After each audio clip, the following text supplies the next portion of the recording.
Welcome back to another message crawler update. Today, let's talk about renumbering documents. Let's go to my screen and talk about renumbering. All right, we have message crawler on the screen and we have some data. The way message crawler works is it generates a control number and a family number using a specific numbering scheme. So we have a prefix that we can define in our settings right here. And then we have a job number, task number, and a document number. And this works great as an internal number to message crawler. In fact, you should not change that number. And most of the time, you're probably fine with just using control number as is. Just set the prefix you want and use the number. When you go into export data and put it into another processing environment, it's going to assign its own numbers anyway. So it really doesn't matter what numbers you're using temporarily. But for some people that really want to change numbers and they want to have their own sequence and everything, we are able to do renumbering.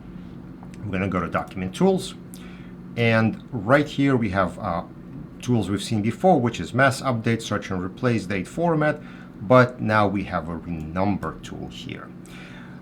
This will take data from the grid, so whatever is being displayed, and it will preserve the sort order of the grid, and it will assign sequential numbers and save them to the fields you choose to.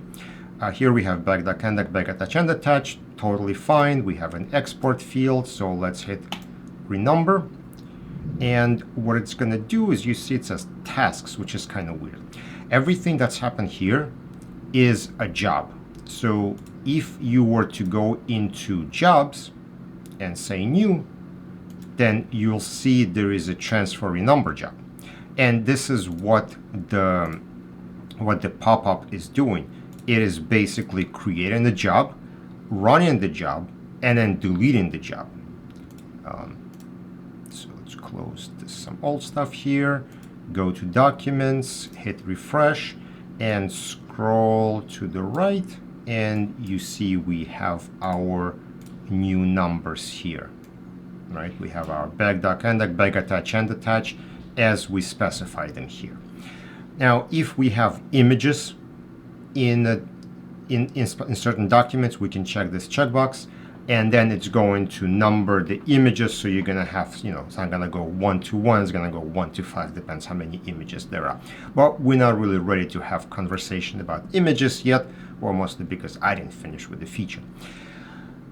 Now, the other thing to note is if you get errors, and this applies to all the tools here, if you get any errors during renumbering or anything like that, or mass update, the job that's created on the back end is not going to get deleted. So you'll get a message saying, hey, job finished, however, there were errors.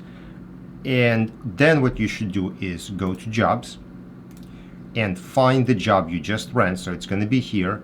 You can open it and you can go to log entries, and you can see what happened, what the errors were. Were you trying to create duplicate values when you were not allowed to? Were you exceeding size of a field or something like that? So that information will be stored in case job fails. That's generally it. You can assign your numbers here and use them. Of course, you can use them in the export. So when we go to profiles, export conversations, instead of control number, we can say to use, let's say, a backdoc, whatever that is right here, backdoc, to name files by. And now the files are going to be named by that field as expected.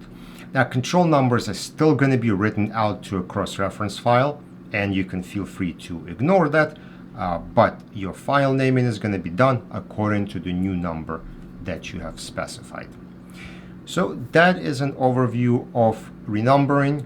I know we can take it further in the future, maybe if we do like productions or something like that, but right now, quick and simple, just generate back attach and attach. It's going to work for most people. We can write it out somewhere, and you can have custom file names if you choose to. Thank you for checking out this update.